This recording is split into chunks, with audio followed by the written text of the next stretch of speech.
Scream!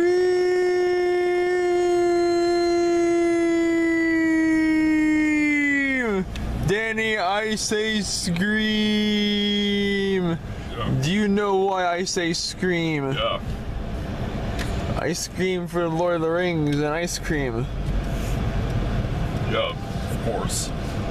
Can you tell my non-existent viewers what movie we watched tonight? With Cinemark, we just saw the reel. They were showing, Lord of the Rings, the first one from 2001. Watched it like first time, and the whole 3 hours. I mean, to me, it felt like the movie was like it was never going to end. Like the pacing. Yeah, it could be a slow burner at times, can't it? And, and again, all I gotta say is, it's a classic, it's quotable, the cast, Elijah Wood, Ian McKellen, Sean Astin, iconic characters, iconic, quotes, Orlando Bloom, Andy Serkis, Christopher Lee, rest in peace, legend, Ian McKellen, Sean Bean, Ian Holm, rest in peace, Viggo Mortensen. Yeah, just such a classic film, and the setting, it was mostly filmed in New Zealand, which is great because Peter Jackson's from New Zealand, and giant eagles flying through the sky, and the action scenes, the score from Howard Shore is such a timeless classic, right, Danny? Yeah, and the visual effects, I could obviously tell, what was, green screened, and, the CGI and, practical thing, it's all obvious, because, 2001. Yeah, then there's, there's also, the thrilling action scenes, who could possibly forget, Mines of Moria? And the orcs. Yeah, and the ring wraiths. And the last fight with Boromir's last stand.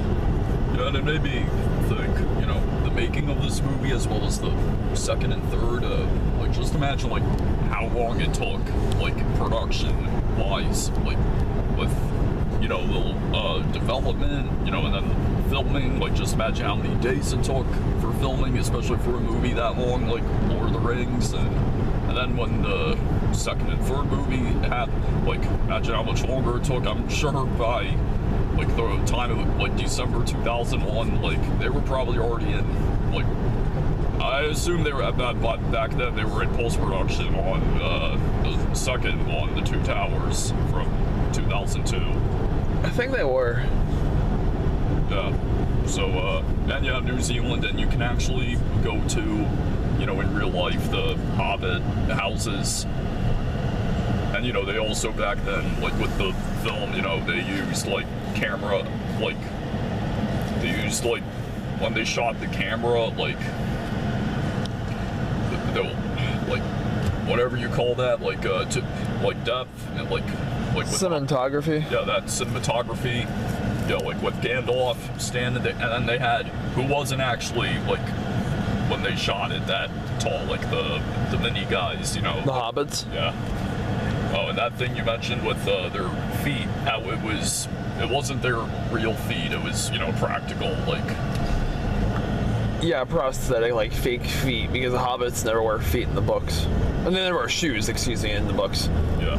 This trilogy is just such a timeless masterpiece. It's my favorite movie of all time, so obviously the strongest 9 out of 9 I could give. It's a given, right, Danny? I would have to, I would for sure give this movie, obviously a 9 out of 9. Because, it's a classic masterpiece. I'm really glad that you finally got around to watching it. I was there to see it. Yeah, and shout out, it was, Joe who introduced you to Lord of the Rings. And, Joe, if you're watching this, I know, right, you introduced Vitas to Lord of the Rings in middle school, and then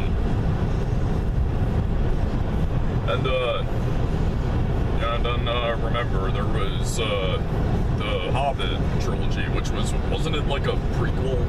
Yeah, it's about Bilbo's adventures. Yeah. Like, we saw the extended version. The extended version has a lot more scenes with the Bilbo and the Shire in it than the theatrical version does. And it dives a little further into Bilbo's backstory, so I was like, oh, that makes sense if you watch, the two versions side to side. Is it true you've seen the extended version of the trilogy? Yeah. Like, I've seen the extended version of Return of the King last year at the theater next to my uncle's house. But I'm really glad I probably gotta see this version on the big screen too. Alright, well, thank you for watching this video. And, stay peacefully. Yeah, have a good night.